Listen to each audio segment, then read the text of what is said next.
Hier, j'ai écouté une émission où un médecin psychiatre était interviewé sur le sujet de la santé mentale.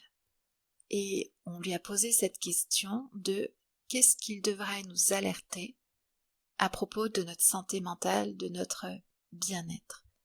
Quelles sont ces choses sur lesquelles on devrait prêter une attention et qui devraient nous indiquer qu'on commence peut-être à être épuisé. Et donc effectivement, il a parlé de ces piliers, qui sont peut-être les piliers fondateurs de notre bien-être, qui sont un sommeil qui commence à être délétère, un réveil à 4 heures du matin et on n'arrive plus à se rendormir, un manque d'énergie, on n'a plus envie de faire son activité physique, son sport, l'irritabilité, on manque de patience, on est beaucoup dans la réaction, on s'énerve pour un rien. Et puis il a parlé de l'alimentation. Si on observe qu'on n'a plus vraiment envie de se faire à manger, de se préparer des repas équilibrés, ou peut-être à l'inverse, on va beaucoup manger, on va grignoter, on va compulser, donc à la fois parfois une perte d'appétit et parfois un appétit qui grandit et qui peut entraîner une perte de poids ou une prise de poids. Tout ceci, ça peut montrer que notre santé mentale, que notre bien-être, ça va pas trop bien et qu'il faut peut-être s'y intéresser. Et ça, c'est un sujet dans les comportements alimentaires, dans notre hygiène de vie, qui n'est jamais abordé. Enfin, en tout cas, moi, je n'entends pas beaucoup d'endroits où on en parle. On va venir parler de l'alimentation au travers de la motivation, au travers de la volonté, au travers de cette capacité à résister aux tentations tout autour de nous. Et très vite, on va aller juger les personnes qui se sont laissées glisser dans une hygiène alimentaire grasse, sucrée, en disant que ce sont des personnes qui manquent de volonté, que ce sont des personnes qui sont incapables de résister, qui n'ont pas de motivation. On a un peu cette mauvaise image de la personne dès qu'elle est un petit peu en surpoids, ou alors pire quand c'est une personne atteinte d'obésité, où tout de suite on s'imagine de quelqu'un vraiment mou, qui se laisse aller, vraiment une image négative. Et jamais on va se dire, mais peut-être que cette personne, si effectivement elle prend pas soin d'elle, elle traîne jusqu'à tard le soir devant ses écrans, elle fait aucune activité physique parce qu'elle n'a pas d'énergie, elle ouvre une boîte de conserve parce que elle n'a pas la force de cuisiner, elle n'a pas l'envie, elle n'a pas le goût, c'est peut-être parce qu'elle va pas bien. Et jamais on ne vient questionner ce lien entre comment je mange et comment je me sens, comment je vais.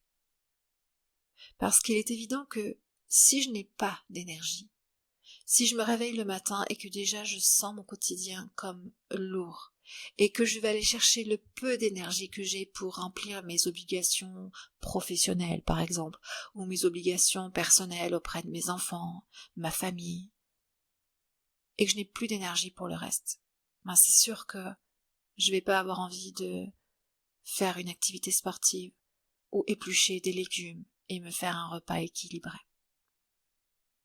Et ça n'est pas parce que la personne manque de volonté, c'est parce qu'elle manque d'énergie. Et quand on manque d'énergie, c'est qu'il y a quelque chose qui ne va pas.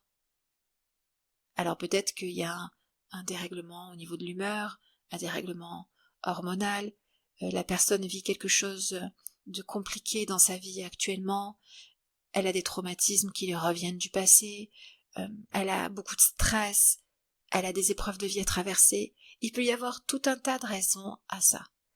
Et ce qui se passe, c'est que parfois, on n'a pas conscience que notre manière de manger est le reflet du temps, de l'énergie, du soin que l'on s'accorde.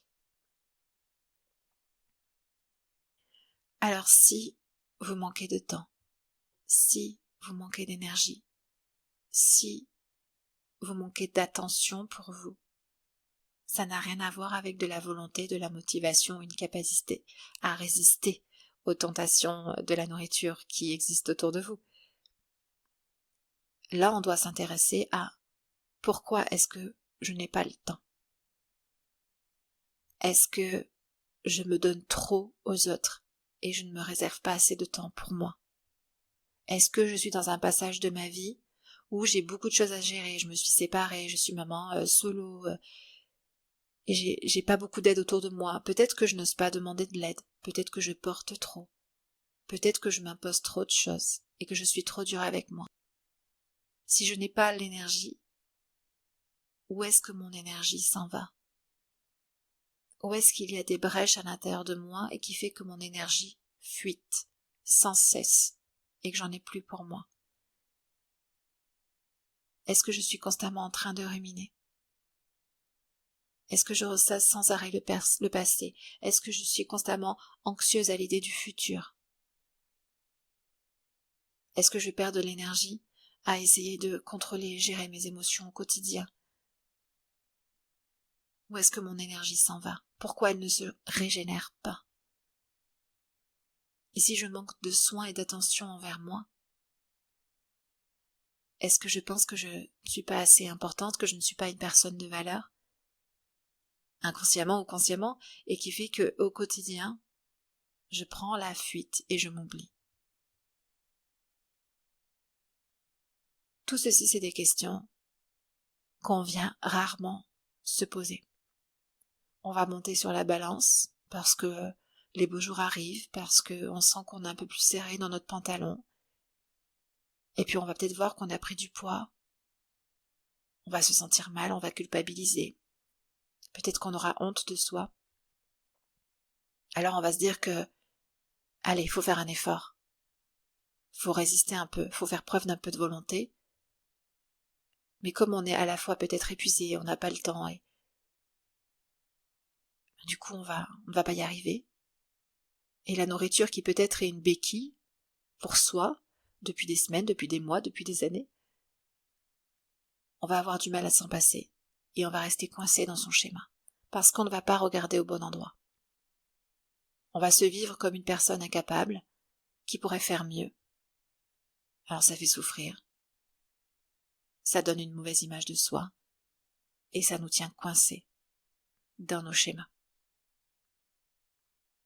Alors peut-être aujourd'hui, commencez simplement par regarder que si vous n'avez pas l'hygiène de vie que vous voulez, si vous sentez que vous manquez d'énergie, que vous êtes lasse, que vous manquez de temps, que vous faites passer toujours en dernier, mais que vous êtes coincé dans cette boucle infernale, peut-être juste commencer à regarder les choses différemment. C'est peut-être plus profond. C'est pas juste une histoire de volonté, de capacité, de motivation. Il y a peut-être des choses qui vous retiennent, qui vous plombent comme ça, comme en arrière, et qui vous empêchent de faire un pas différent aujourd'hui, pour changer votre comportement alimentaire, pour changer la manière dont vous existez avec vous-même au quotidien.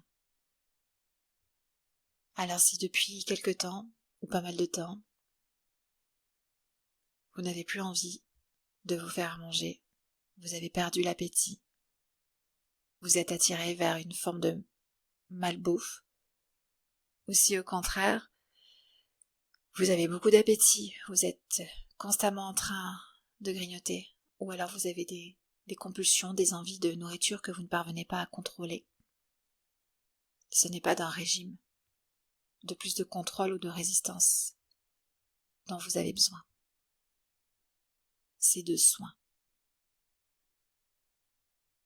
Vous avez besoin de prendre soin de vous, de venir voir où vos besoins ne sont pas comblés. Parce que cette manière de manger est juste un reflet de votre bien-être, de votre vie intérieure, de comment est-ce que ça va pour vous en ce moment.